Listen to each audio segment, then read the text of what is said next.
Are you new to Monterey? Yeah, we just moved here a few weeks ago. You're gonna love it. You're so nice. This is Monterey. We pound people with knives. To death. There is an aspect in watching Big Little Lies that's a bit like jumping into a narrative swimming pool, so to speak, with a shallow end, a deep end, and a lot in between for this HBO limited series top-lined by Nicole Kidman and Reese Witherspoon.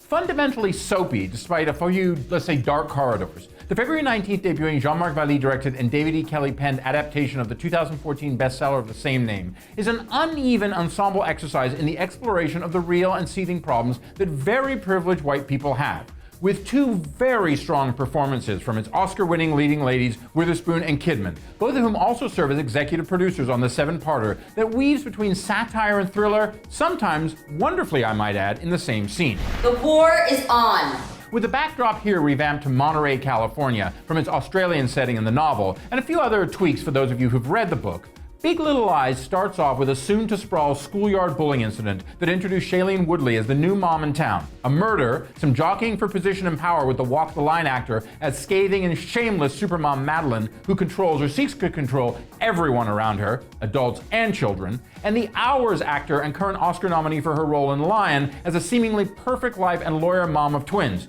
who you know from the get-go, and the look on Kidman's character's face is covering up some very ugly truths and bruises, and later, the strategic use of a tennis racket. Or, as is uttered in Big Little Lies, you can't make a perfect world. No matter what, it happens. Mama, I'm depending on you. Tell me the truth. And a lot does happen in this gradually revealing tale where domestic abuse is an emerging plotline and overlapping known and secret relationships on a social and biological level get very messy in a well-heeled world. That's the deep end, and one that is easy to get drawn into, in which a cast that also has True Blood alum Alexander Skarsgård as Celeste's aggressive husband, Celeste being the Nicole Kidman character, Laura Dern, Adam Scott as Madeline's second husband, Zoe Kravitz as the hippie-ish younger new wife of Madeline's ex-husband, played by James Tupper. In the shallow end, which the limited series weighs into too often, there is an unnecessary and far too often use of secondary characters as witnesses of sorts to move the story forward at what seems like a totally unnecessary distance.